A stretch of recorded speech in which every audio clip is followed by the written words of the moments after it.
Olá, meus amigos feras, aqui é o professor Diego Assis para a nossa parte 3 do vídeo de Grécia Antiga, do vídeo aula de Grécia Antiga. Então, a primeira parte foi introdutória, a segunda parte já foi mais extensa, pega aí um período todo de formação das polis até a chegada, né, passagem dos gens até as polis.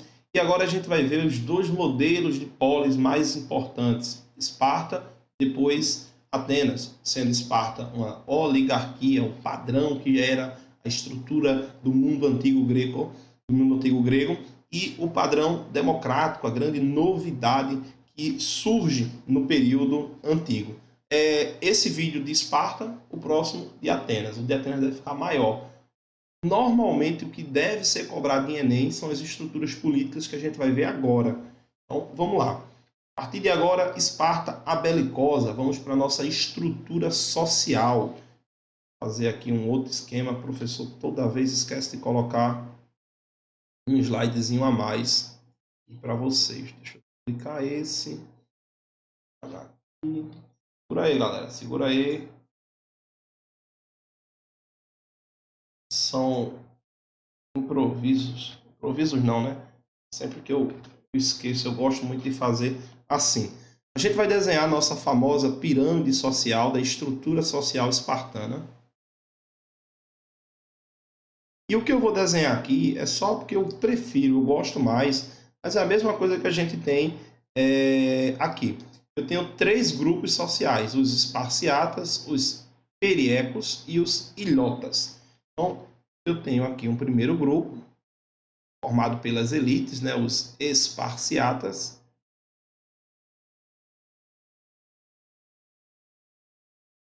Abaixo dele, lembra que eu tinha dito para vocês que os espartanos eles eram de origem dórica? Pois é, mas eles conquistam um povo de origem aqueia. E esses herdeiros dos aqueus conquistados por ele permanecem na cidade como periecos. Quem gosta de botar essas nomenclaturas são provas menores. Menores que eu digo assim, como o SSA1 da UPE, o edital ele é relativamente reduzido e eles podem trazer também em provas de segunda fase de alguns outros estados para outras universidades. Então é importante dominar também. E, por último, os ilotas. Deixa eu pegar aqui. Fizeram uma maior parcela. Esses eram considerados aí servos, e é uma grande novidade. Tem escravo? Tem. Já peguei questão que dizia que eles eram escravos e a questão aceitou. Mas, via de regra, eles eram servos. Vamos ver o que cabe a cada um, né? Esse grupo aqui é de origem dórica. A origem mesmo.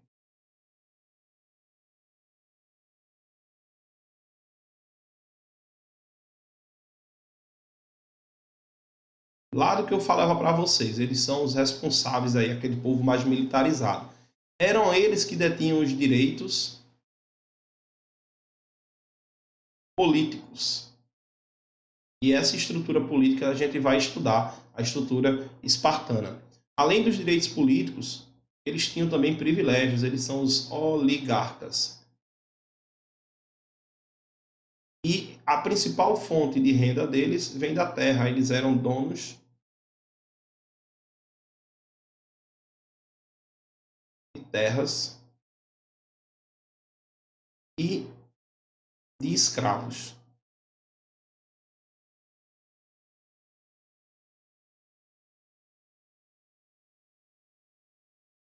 Show de bola. Então, tem aqui, olha, cidadãos espartanos livres de origem dórica, governantes da cidade, os direitos políticos, participaram do exército, vou explicar essa parte da militarização, proprietários de terra, expliquei lá no negócio, dedicavam sua vida ao Estado. Essa vida ao Estado está ligada aqui. Ó. O espartano vive pelo governo, pela estrutura que se forma. Professor, o senhor botou aqui uns desenhozinhos? Pois é, minha gente, tem prova que vai pedir vestimenta de soldado. E aí eu estou colocando aqui para vocês que podia ir de um machado de duas faces, um machado de uma face, uma espécie de espada, uma espécie de gládio. Embora aqui eu acho que também já está muito romanizado, é uma coisa que a gente tem que prestar atenção.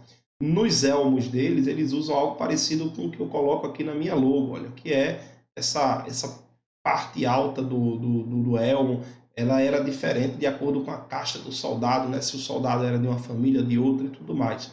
Escudo e lança.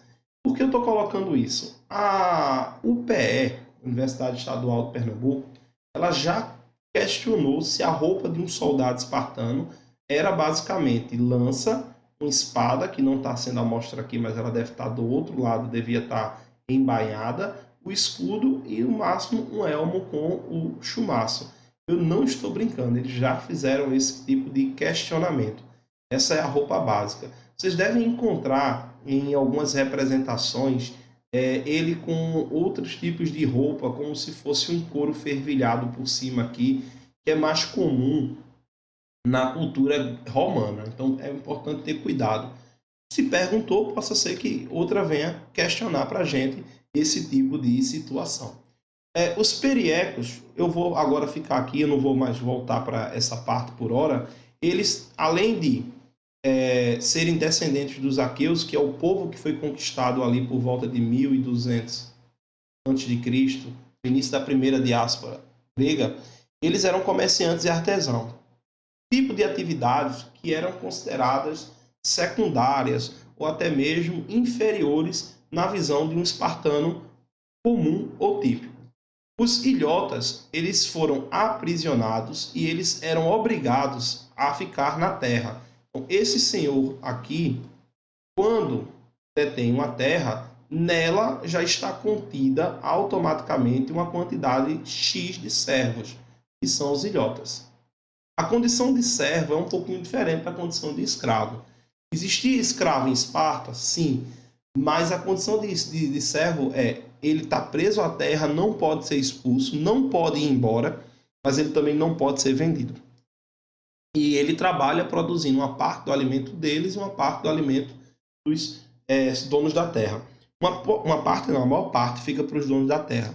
Outra curiosidade aqui é que é óbvio que esses indivíduos sofriam muito mais perseguição, né? Fica aí uma ideia.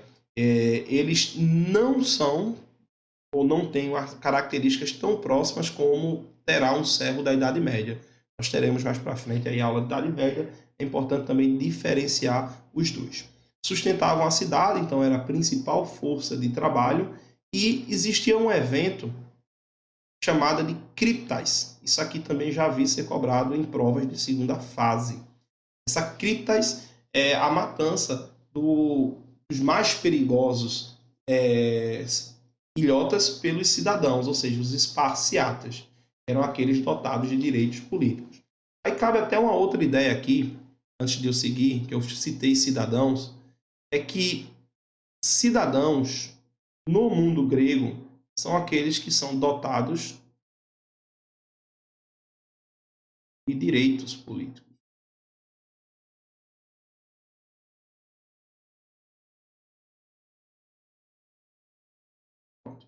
E a criptas, então, é um evento. Tem muito ilhota, é necessário fazer aí uma limpeza nesse grupo, então fazia essa matança, era uma coisa meio que natural. Eles sofrem muito, não é que eles têm liberdades totais, mas não são considerados escravos. Aí vai depender da banca. Eu vou botar entre aspas aqui, ó, escravos. Se por acaso um dia eu encontrar a questão ou as questões que tratam os ilhotas como escravos, eu coloco a resolução dela linkada na descrição desse vídeo aqui, mais para frente. E aí vamos para a nossa estrutura administrativa e governamental. Então, bem simples aqui, é uma diarquia, já que existem dois reis. Os dois reis, um vem da Jerúsia, que seria como se fosse um rei responsável pelas questões religiosas, e um outro rei vai vir da Ápela. Cada estrutura tem sua função. A mais importante aí seria então a Jerúsia. Jerúsia deu origem aí à gerontocracia, né, o governo dos anciões, ou vem de Geros, que quer dizer idoso, É o conselho vitalício, ou seja, você fica nesse conselho até morrer dos anciões. Eram 28 cidadãos com mais de 60 anos. O que você talvez precise lembrar é isso. Além desses 28, os 28 mais os 2 reis. Então, se por acaso um indivíduo tivesse 60 anos, mas não tivesse vaga, ele não entrava. Qual é a função da gerúsia? Elaborar a lei. Então, o cara vai lá e diz, ó, é proibido chover às terças-feiras. A lei foi elaborada, ela tem que ser agora aprovada. Então, beleza. O senhor criou uma lei absurda, é proibido chover às terças-feiras. Foi só proibido usar amarelo. Só aqui dizendo qualquer coisa. Aí, essa lei, ela era elaborada e ela ia ser votada pela APELA. Aí vamos começar pela APELA. O que é a APELA? É o Conselho dos Cidadãos, presidida obrigatoriamente por todo espartano maior de 30 anos. Obrigatoriamente, completou 30 anos, vai para a APELA. Eles aprovavam quem deveriam entrar na gerúsia quando houvesse vaga e podiam recusar as leis propostas pelos anciões. Eles vão dizer sim ou não para a lei. São maiores de 30 anos e a eleição da gerúsia, que seria um segundo tópico. De tempos em tempos era necessário fazer um conselho. E aí é o conselho dos éforos, ou éforato. Era formado por 5 membros eleitos anualmente e que vão ter funções administrativas. Porque pelo que você entendeu, essa galera vota. Esse de baixo, a APELA. E esses indivíduos, eles fazem parte da criação das leis. Mas e quem administra a cidade? Então, era composta por 5 esparciatas que eram trocados uma vez por ano e responsável por convocar os outros 2 conselhos. A ideia de ficar ali sempre administrando. Essa é a estrutura administrativa. Perceba que só esparciatas faz parte disso. E também, obviamente, homens. Uma sociedade do estupro. Por que, Diego? Porque, além de tudo, os homens serem os grandes administradores da cidade, os únicos administradores da cidade, a forma como eles tratavam suas mulheres era extremamente com fins de reprodução. É um ponto interessante a se pensar. Interessante a título de estudo, não de manutenção desse comportamento. A sociedade espartana, para finalizar, é extremamente belicosa, isso quer dizer violenta e voltada para as questões armamentistas ou a educação militar. Desde criança já existia um rito de iniciação, aproximadamente aí aos 14 anos. Esse menino, ele era obrigado a viver fora de casa e sobreviver mesmo, vai e vira. Se você não voltar, é problema seu. Isso é comum em civilizações muito militarizadas ou grupos muito voltados para as questões bélicas. É comum até em algumas tribos indígenas. No início da colonização brasileira já existiam algumas tribos com comportamentos similares, não tão bem estruturados, mas em outra forma. Isso é uma outra ideia, a gente fala na aula de Brasil. O rito de iniciação se dava por ele matar uma pessoa. E aí, a partir desse momento, ele se provou digno de ter sobrevivido de 14 a 18 anos. Aos 18 ele tinha que fazer esse rito de matar e entrava no exército. Aí passava pelo treinamento militar e era incorporado no exército como soldado. Entre os 20 e os 30 anos ele era obrigado a se casar. Por quê? Porque ele precisa ter a função que eu li para vocês aqui, que é dedicado à vida no Estado. E o Estado militarista do povo espartano era extremamente dependente de novos membros do exército. Então, quando casava, esse indivíduo ele teria, obviamente, novos filhos. E aí eu botei, a importância da mulher na sociedade espartana é ser geradora de novos guerreiros. Então, às vezes nascia uma menina, os filhos do casal, era importante também, porque vão ser novos militares, mais pessoas para defender a cidade de Esparta.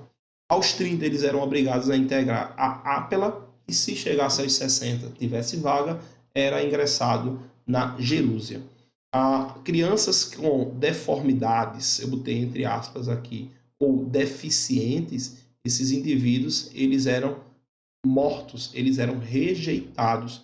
deixava essa criança morrer, jogava de precipício, qualquer tipo de atrocidade, só se escolhia os melhores para justamente não ter aquela mistura desses indivíduos na sociedade. Bem, essa é a estrutura de Esparta.